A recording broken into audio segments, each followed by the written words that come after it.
Re-salut. Finalement j'ai décidé de faire cette vidéo en deux parties, en fait pas réellement en deux parties mais je l'ai coupée en deux tout simplement pour qu'elle soit plus digeste.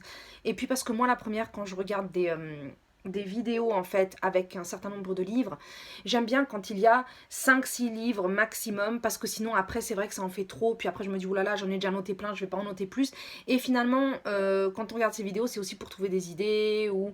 Donc je me suis dit pour cette fois-ci je vais le couper en deux parce que je crois que j'ai beaucoup parlé. Voilà. Voilà, donc en tout cas, j'espère que la première partie vous aura plu. Et puis voici la deuxième partie avec pas mal de bouquins assez bizarres, mais que j'ai quand même beaucoup apprécié et c'est bien pour ça que je vous en parle.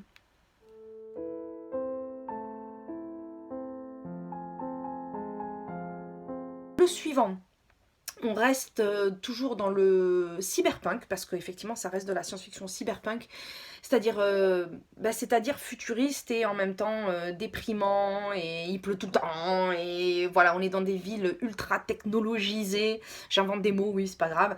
Et là par contre ça va être Carbone modifié de Richard Morgan, que j'avais très très très envie de lire quand je l'ai pris, parce que le résumé m'avait plu, parce que le constat de départ m'enchantait et je sentais que c'était un truc que j'allais adorer et au final pour lequel je suis ressortie un petit peu mitigée.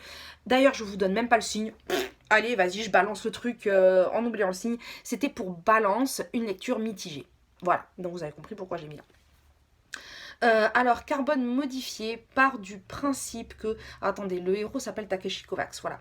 Part du principe qu'on vit dans un monde futuriste dans lequel on a appris à enregistrer la mémoire des gens pour les mettre sur des sortes puces, de puces carboniques ou de carbonate, je me rappelle plus du tout le nom en fait, mais qui en gros permet de transférer les informations d'une personne dans une puce qui pourra être réutilisée par la suite et être réintégrée à un nouveau corps. C'est une forme d'immortalité en fait, puisque effectivement donc au moment où on sent qu'on va mourir ou au moment où on meurt, si on a déjà cette puce implantée et si je me rappelle bien tout le monde là, en fait toutes vos informations peuvent être récupérées et donc dans le futur peuvent être mises dans un nouveau corps.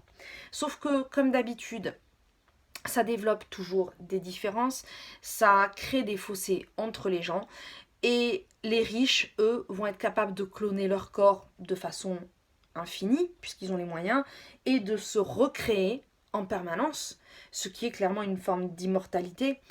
Alors que les gens plus pauvres, eux, parfois devront mettre leurs informations en vente ou seront récupérés par d'autres personnes. Ils vont être mis dans des corps à droite et à gauche qui ne leur correspondent pas forcément, donc quand ils vont revenir à la vie, ils vont absolument pas comprendre ce qui leur arrive. Et Takeshi Kovacs, qui est le héros, c'est un petit peu ce qui lui arrive. En fait, il s'appelait Takeshi parce qu'il était d'origine japonaise. Et en fait, là, il va se retrouver dans le corps d'un mercenaire parce qu'en fait, il y a quelqu'un qui avait besoin de gros bras en fait pour mener une enquête pour lui. Et donc, comme cet homme avait travaillé dans des forces spéciales, dans des choses comme ça, il a payé en fait pour récupérer la puce. Et puis à côté de ça, il a payé pour un corps qui allait correspondre au job. Hein, donc, il l'a mis à l'intérieur. Sauf que il commence à y avoir des sortes de confusion entre les informations, le corps d'origine, le corps qui a été mis, etc.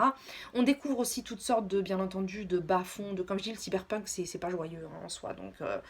mais de bas-fonds, de prostitution, de tout un système comme ça justement, où tout est virtuel, tout est basé sur cette puce d'information. Il y a des gens justement qui ne peuvent se payer que des corps à travers, comment dire, en fait s'ils veulent revenir à la vie, il faut en fait que ça soit financé par justement des réseaux, des choses comme ça, et donc il faut qu'ils travaillent pour les rembourser pour ce corps qui parfois est un corps qui ne vaut pas la peine. Vous imaginez très bien tout ce système, voilà. Alors par contre, pourquoi est-ce que j'ai été plutôt déçue?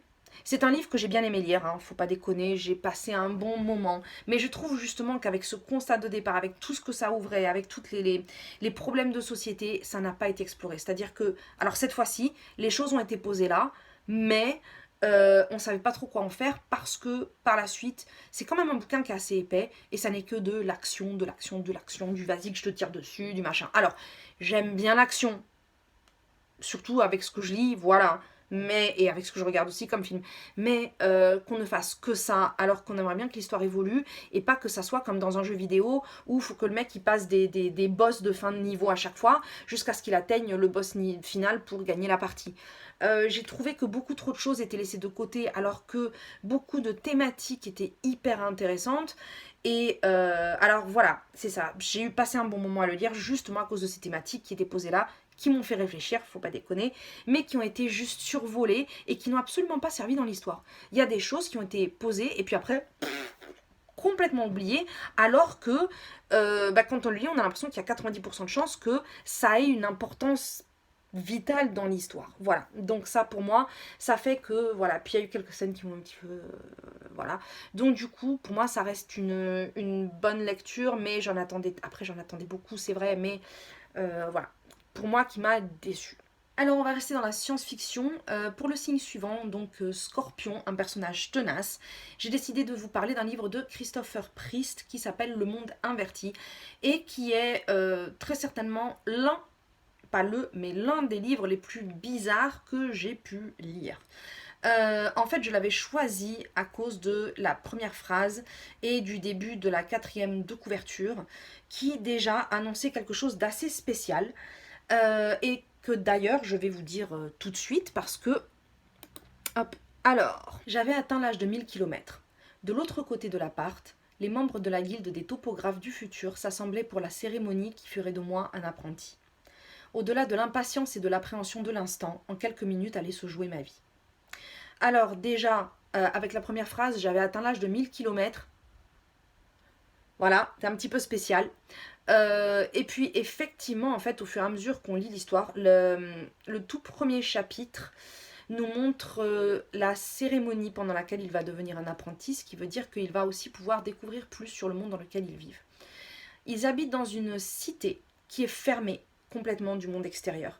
La cité se suffit à elle-même, il y a tout ce dont ils ont besoin, chacun a son rôle, comme dans tout bon livre de science-fiction futuriste, hein, où c'est toujours très carré, un petit peu utopiste, mais au final, est-ce que l'utopie est réellement une utopie ou est-ce que ça cache autre chose?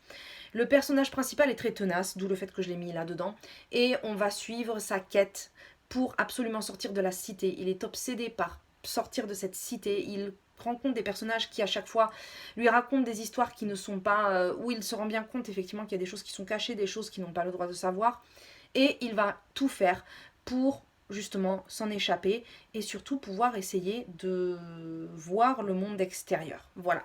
Sauf que le monde extérieur est très particulier. Voilà. Donc, je n'en dirai pas plus, sauf que dans ce livre, effectivement, il y a une distorsion permanente de l'espace et du temps. Et que ça amène encore une fois à des réflexions et à des choses vraiment très spéciales. Et en même temps, par contre, parce que je trouve ça génial en fait, les livres qui nous font réfléchir, mais j'aime aussi beaucoup les livres qui font qu'on s'interroge directement sur le livre en soi et qui fait que pendant qu'on le lit, on a tellement envie de savoir la suite parce qu'on se dit mais qu'est-ce qui se passe? Voilà. Et la persistance de ce personnage, parce qu'effectivement, dans tout le reste de la cité, personne ne veut s'intéresser, tout le monde veut rester dans son petit monde parce qu'ils ont peur de l'extérieur, ils ne veulent pas savoir ce qui se passe, ils ne veulent pas savoir le pourquoi du comment, qui sont les charpentiers, pourquoi on a l'impression à chaque fois que les quelques fois où on arrive, une fois qu'on a le droit, à voir un peu l'extérieur par la fenêtre, pourquoi est-ce que ça change, pourquoi est-ce que... Enfin, il y a plein de choses comme ça un petit peu particulières. Et effectivement, oui, on veut absolument savoir la suite. La conclusion est vraiment très spéciale et très intéressante. Et j'avais adoré ce livre, très sincèrement. Voilà, donc Christopher Priest, encore un de ces innombrables auteurs, dont je n'ai lu qu'un livre, et pour lequel, quand je l'ai fini, j'ai dit « Ouh, faut que j'en lise d'autres !» Et pour lesquels j'en ai toujours pas lu d'autres. Voilà. Alors, le signe suivant. Hop, laissez-moi rouvrir mon petit bloc-notes. Alors, on va rester dans les livres super bizarres. Le livre suivant, c'est pour le signe du Sagittaire, un livre qui ne vous prend pas par la main. Alors, en effet, ça n'est pas un livre qui vous prend par la main parce que c'est un livre qui n'a pas de main. Voilà. Il s'agit de Flatland d'Edwin Abbott. Alors, je tiens quand même à préciser tout de suite qu'il a été écrit au 19e siècle, en 1884. Pourquoi je précise ça? Parce que c'est un livre dont dont on entend un petit peu parler, j'ai l'impression, ces derniers temps, mais que la plupart des gens, en fait, ne connaissent que de nom. Et qui est en fait un livre... Comment expliquer ça? Un roman de mathématiques et qui en même temps est un livre d'initiation philosophique. Voilà. Alors, les personnages avaient-ils seulement des noms? En fait, les personnages vivent à Flatland, qui s'appelle Flatland parce que c'est un pays plat. Ils ne connaissent pas la 3D. Et les personnages sont des figures géométriques. Voilà. Chaque figure géométrique représentant un rang spécifique de la société. Notre héros principal est un carré. Voilà. Donc un carré, c'est-à-dire fait de lignes qui se croisent sur des angles perpendiculaires. Et oui, je ne vous apprends rien, tout le monde sait ce que c'est qu'un carré, mais il ne faut pas croire. La forme de chaque forme a une importance par rapport à leur rôle, par rapport à ce qu'elles font, par rapport à leur mode de communication, à leur mode de déplacement et à ce qui va se passer par la suite dans l'histoire. Voilà. C'est un livre en fait qui est extrêmement difficile à expliquer et qui... Je recommence avec mes E. Alors, si je me rappelle bien, les ronds, les cercles sont les prêtres et les lignes sont les femelles. Voilà. Et on vous explique en fait vraiment non seulement le rôle dans la société, mais la façon dans laquelle ils rentrent dans leur maison par rapport aux formes, le fait que par exemple les femelles étant des lignes droites, elles sont très difficiles à trouver, donc ce sont des choses rares mais en même temps intéressantes, mais qu'en même temps elles sont dangereuses, parce que comme c'est une ligne droite, chaque bout pique, et donc si vous ne savez pas les aborder correctement, elles peuvent vous tuer, hein, si elles vous rentrent dedans. Bref, il y a plein de choses comme ça, et bien entendu, parce que ce sont des figures géométriques, la symbolique est très très forte. Notre héros, carré, en fait, va un jour découvrir qu'il existe un autre monde, un monde dans lequel tout le monde pensait en fait qu'il appartenait au divin, qu'il appartenait à quelque chose de supérieur, alors qu'en fait c'est tout simplement un monde qui ressemble au leur, mais qui a 3 dimensions. Et on va suivre la découverte de ce monde en 3 dimensions qui va toujours être comparé à ce monde en 2 dimensions. Je vous ai dit c'est mathématique, c'est-à-dire que c'est beaucoup de figures géométriques, mais en même temps c'est très très philosophique parce que tout ce qui est raconté peut être mis en parallèle avec la société humaine, les rangs, les statuts, puisqu'on retrouve les paysans, les marchands, les prêtres, la religion, les rois, et puis bien entendu tout ce qui est divin. Et puis on va aussi retrouver justement en parallèle toutes les croyances, tous les systèmes en fait qui font la société, le commerce en tant que tel, les échanges et le point de vue, effectivement, la façon dont les uns voient les autres. Bien entendu, il y a des condamnations selon les formes, puis alors il y a des formes qui se transforment. Et effectivement, cette transformation qui peut être due à des croyances, qui peut être due à des changements de statut, qui peut être... Il y a tout plein de choses comme ça. Donc, c'est un livre qui ne vous prend pas par la main dans le sens où ça peut avoir l'air un petit peu compliqué à aborder. Et puis, en fait, pas du tout. Vraiment pas du tout. C'est aussi pour ça que j'ai voulu préciser l'année, parce que c'est un livre qui est extrêmement original, extrêmement symbolique et facile à aborder, et qui touche en fait des thématiques qui sont parfaitement modernes. Voilà. Et je me demande vraiment comment est-ce que cet écrivain est venu avec une idée pareille, et comment ça se fait que ce ne soit pas un livre qui soit quand même plus connu de façon générale, parce que c'est un sacré truc. Il est très court. Hein. D'ailleurs, je l'avais pris dans les éditions à 2 € là. Truc, je crois que c'est Folio ou Librio, je sais plus laquelle.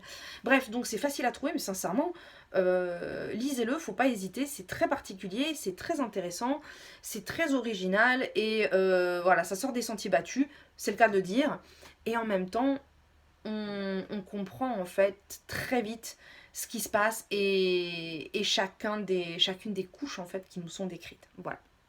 Alors, le signe suivant, il s'agit de Capricorne, un livre qui aborde des sujets durs. Pour celui-là, j'ai choisi L'homme qui mit fin à l'histoire de Ken Liu, même si je ne l'ai pas aimé autant que j'aurais voulu, parce que c'est un livre dont la forme, le fond m'a beaucoup intéressée. La forme était très particulière, parce que la forme alterne entre des des passages comme si c'était un roman, d'autres qui sont des descriptions de documentaires, d'autres qui sont des dialogues entre scientifiques au travers d'articles. Donc tout ce mélange en fait m'a un petit peu déroutée parce qu'à chaque fois qu'on changeait, j'étais un petit peu paumée, hein, faut le dire.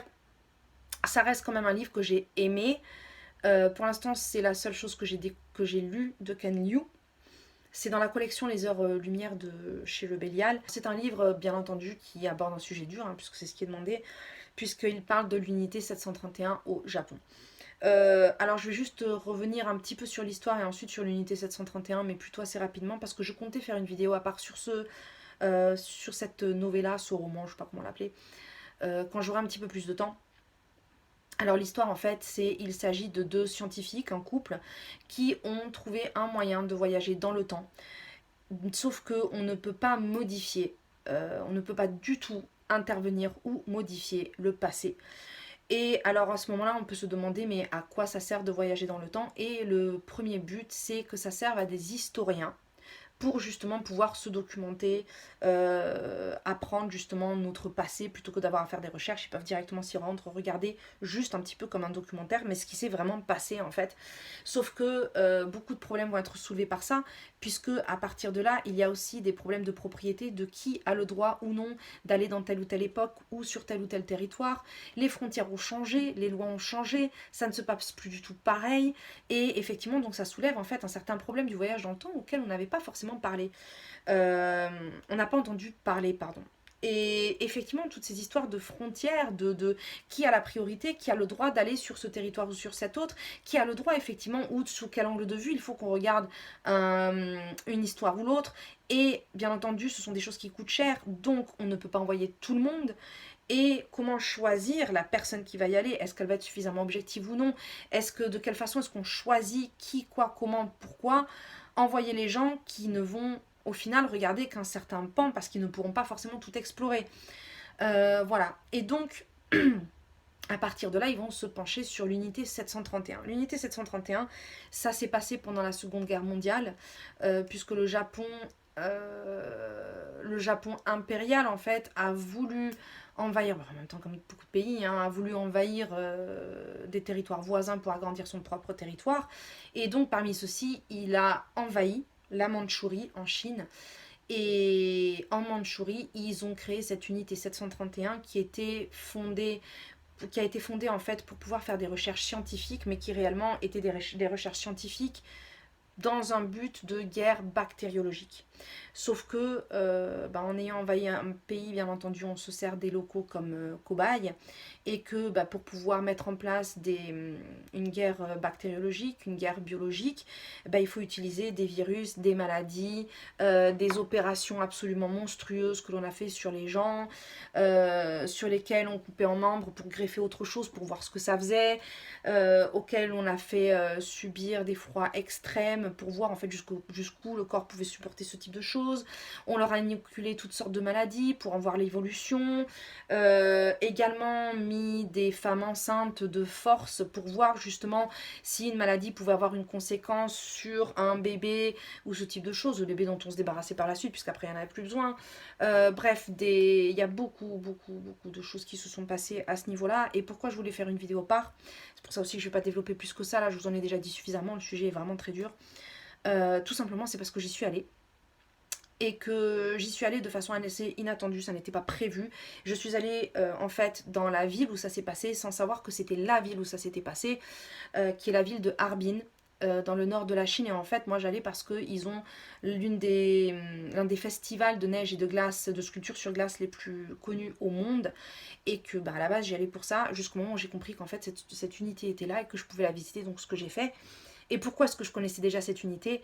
Parce que quand j'étais ado, je lisais beaucoup de magazines sur le surnaturel, sur des choses comme ça, mais qui également, qui me plaisaient beaucoup, qui étaient très bien, ça s'appelait Factor X pour ceux qui connaissent, parce que, surnaturel ou pas, et pour les phénomènes historiques, ils ne faisaient que poser les faits en tant que tels, et ensuite ce que certains en pensaient, mais sans donner de conclusion réelle. Donc après, c'était à toi d'en faire ce que tu voulais. Et justement, il y avait eu un numéro spécial sur l'unité 731 qui avait justement publié une partie des documents et des photos, justement sur quelque chose en fait qui n'est pas très connu en France, parce que on ne connaît pas vraiment très bien ce pan d'histoire japonaise, et qui au Japon est complètement caché. C'est-à-dire que ça n'est absolument pas des passages que l'on apprend à l'école. Le Japon est un petit peu négationniste à ce niveau-là, hein, c'est-à-dire qu'il y a pas mal de choses qui n'est absolument pas dans les livres d'histoire, beaucoup de choses qu'ils ont faites. Beaucoup de pays ont leur casserole à porter. La France en fait partie. Je pense que quasiment tous les pays ont des casseroles à porter, même ceux qu'on pensait plus innocents. On en a entendu des vertes et des pas mûres ces derniers temps, comme le Canada, ce genre de choses. Donc voilà, on a tous fait des horreurs. Maintenant, il y a une différence entre les avoir faits et se rendre compte de ce qui s'est passé et éviter de les reproduire, et les cacher comme si de rien n'était, mais par contre mettre d'autres événements en avant comme si on avait été des super-héros de l'histoire. Voilà. Mais voilà, donc c'est pour ça justement que je vais faire vraiment une vidéo à part là-dessus, parce que justement je l'ai vu, j'ai pu visiter, donc j'aurai pas mal de choses à en dire, mais il faudra vraiment que j'ai le temps pour pouvoir vraiment tout monter, parce qu'il y a pas mal de choses. Voilà. Donc on en finit avec ce livre-là. Et maintenant, on va passer à Verseau, un livre envoûtant et onirique. Alors pour celui-ci, j'ai choisi un livre que j'ai lu il y a très longtemps, donc je ne pourrais pas beaucoup vous en parler, mais d'une autrice dont j'ai lu tout ce que j'ai pu à l'époque, c'est Banana Yoshimoto. Et il s'agit du livre Kitchen. Comme pas mal d'auteurs japonais, parce qu'on retrouve ça un petit peu chez Murakami, par exemple avec Kafka sur le rivage, il y a toujours cette atmosphère un petit peu où on a l'impression d'être un petit peu en train de marcher sur des nuages, un petit peu onirique. Et Banana Yoshimoto, je sais que j'avais beaucoup aimé, mais la preuve c'est que, alors elle par contre, j'ai enquillé tous les bouquins que j'ai pu trouver traduits par la suite. Il y avait eu LP, il y avait eu Lézard, puis il y en avait eu un autre dont je me rappelle plus du titre. Et ce sont des livres très courts, mais qui tournent beaucoup autour du deuil, mais en même temps qui font du deuil une espèce d'expérience en fait, un petit peu parallèle, que l'on vit avec les personnages, que l'on subit avec les personnages, et en même temps que l'on traverse. Il y a quelque chose de très doux, de très beau en fait dans ces histoires, et qui font qu'en fait maintenant que j'en parle, je regrette un petit peu justement de ne pas bien m'en rappeler, parce que ça date d'il y a longtemps. En même temps, quand c'est des côtés un petit peu oniriques, des choses comme ça, contrairement aux livres dont j'ai parlé avant, qui peuvent être très violents, très choquants, ça ne marque pas de la même façon. J'ai juste un très bon souvenir, un souvenir très agréable, très très beau en fait de ce livre, de Kitchen, et qui fait en fait que je me demande si je ne vais pas relire cette autrice. Parce que ça fait longtemps. Comme j'ai dit, c'est très court. Et donc pourquoi ne pas le relire. Donc du coup, je pense que j'en reparlerai, parce que j'ai... En fait, en faisant cette liste, c'est vrai que ça m'a beaucoup donné envie de relire ce livre. Voilà. Donc c'est tout ce que j'ai à en dire pour maintenant en tout cas. Et ça colle complètement au thème. C'est vraiment le premier qui m'est venu à l'esprit. Voilà. Et puis on va terminer avec quelque chose finalement de plus dur, mais il faut avouer qu'il fallait choisir un livre engagé pour le signe des poissons. Et j'ai choisi Putain de vie, qui est un graphique qui réunit des témoignages de travailleuses du sexe. Donc dans ce graphique, les témoignages se suivent et ne se ressemblent pas. On a toutes sortes de cas, de la prostituée qui a choisi de faire ce métier parce que ça lui plaît, à celle qui doit nourrir ses enfants, à celle qui est un petit peu tombée dedans, enfin on a vraiment toutes sortes de cas de figure, et qui sont des témoignages réels, hein, ce ne sont pas des histoires inventées. J'ai trouvé ça très très bien écrit. Encore une fois, le but n'est pas de faire pleurer dans les chaumières, c'est fait de façon très objective, très très bien expliqué. C'est difficile quand même de ne pas avoir de la compassion pour ces personnes justement, donc je trouve que c'est très bien fait, parce que si comme moi beaucoup de personnes considèrent que les travailleuses du sexe, je suis désolée, mais elles ont besoin de plus d'encadrement, il faut arrêter de les diaboliser et de les condamner en fait pour faire quelque chose dont la société est quand même bien contente qu'elle existe pour beaucoup de raisons. Dont la société se sert beaucoup, mais après comment dire, sur lesquels il est très facile justement de pointer beaucoup de problèmes, de les montrer du doigt, parce que regarde ce qu'elles font, et puis après finalement quand on regarde pas, tellement de gens utilisent ça, qu'il faut aussi justement que ce soit très réglementé pour leur sécurité à elles. Pour leur sécurité, pour effectivement qu'il n'y ait plus d'abus, pour qu'il n'y ait plus toutes ces choses horribles qu'on peut trouver justement dans le travail du sexe, et qui n'est absolument pas normal. C'est quelque chose qui existera toujours tant que les humains existeront, et pour ces raisons-là, il faut justement que ça soit encadré, il faut que ça soit réglementé, et puis il faut qu'elles aient le droit d'exister sans qu'on les pointe du doigt, sans qu'on leur crache dessus, sans que forcément ce soit une honte pour elles d'exister. Voilà, c'est quelque chose qui n'est pas normal. Donc, ces témoignages sont extrêmement bien faits. Le graphique en lui-même est très très bien fait, parce que Sur la fin, il y a tout un dossier qui rappelle justement tout ce qui se passe autour de ces métiers, les réglementations, les articles de loi, en fait, c'est très très éducatif. Voilà, ça n'est pas fait non plus que pour partager ces histoires, c'est très éducatif, ça ouvre les yeux sur beaucoup de choses. Moi, je dis sincèrement, ils ont fait un travail du tonnerre avec ce truc-là. Que je vous dise juste le nom de l'autrice, c'est Muriel Douru, voilà, qui justement donc qui a été interviewé toutes ces personnes, qui a essayé de trouver justement que ce soit d'ailleurs des personnes françaises d'origine ou non, ou justement des personnes aussi qui ont été prises dans des trafics ou des personnes qui ont migré, enfin il y a plein de cas de figure, et justement ce sont des personnes qui sont condamnées trop facilement pour des situations qui parfois sont pas contrôlables, et qui si elles le sont, et ben si c'est un choix, mais en quoi est-ce qu'on doit se permettre de les juger? Elles ne font absolument rien de mal, au contraire, elles font beaucoup de bien à la société. Et elles méritent vraiment une bien meilleure considération que ce qu'on leur donne jusqu'à maintenant, et ce qu'on leur a donné quasiment depuis toujours dans la plupart des sociétés. Voilà, donc arrêtons de les cacher, de les balayer sous le tapis comme si elles n'existaient pas, et regardons-les pour ce qu'elles sont, c'est-à-dire pour des êtres humains comme les autres. Voilà, et ben écoutez, je pense que je vais m'arrêter là, parce que j'ai faim, et puis j'ai limite l'impression d'avoir des fourmis dans la bouche d'avoir autant parlé. Je suis en train de réfléchir, mais je pense que quand je vais commencer à monter, je vais regarder combien de temps ça dure, et je vais peut-être la scinder en deux, sans attendre une semaine pour les mettre, hein, voilà. Mais parce que je me dis que si c'est trop long, parfois ça peut être, c'est pas comme quand il y a des paysages ou des choses comme ça, mais parfois ça peut être un petit peu indigeste, et puis pour moi aussi c'est très long à faire, tout simplement. Et puis je pense que quand on présente que quelques livres contre une liste longue comme le bras, ça donne aussi plus envie justement c'est plus inspirant pour donner des idées de lecture, pour noter, etc. Quand il y a tellement de livres, au bout d'un moment on se dit oh là là, je vais jamais lire tout ça, je laisse tomber quoi, voilà. Donc voilà, bah écoutez, on verra bien. Alors on verra bien si c'est la conclusion de la première ou de la deuxième vidéo, mais vous verrez bien ça dès qu'elles sortiront. Voilà. Et bien sur ce, en tout cas, je vous souhaite de très très bonnes lectures. Si vous avez fait ce tag, je n'en ai pas vu beaucoup en fait qui l'ont fait. Donc je crois qu'une ou deux personnes. Donc en tous les cas, si vous l'avez fait, mettez le lien dans les commentaires que je puisse aller jeter un oeil parce que je le trouve vraiment très très intéressant. Et puis sur ce, bah écoutez, je vous dis à très très bientôt pour une nouvelle vidéo. Ciao ciao!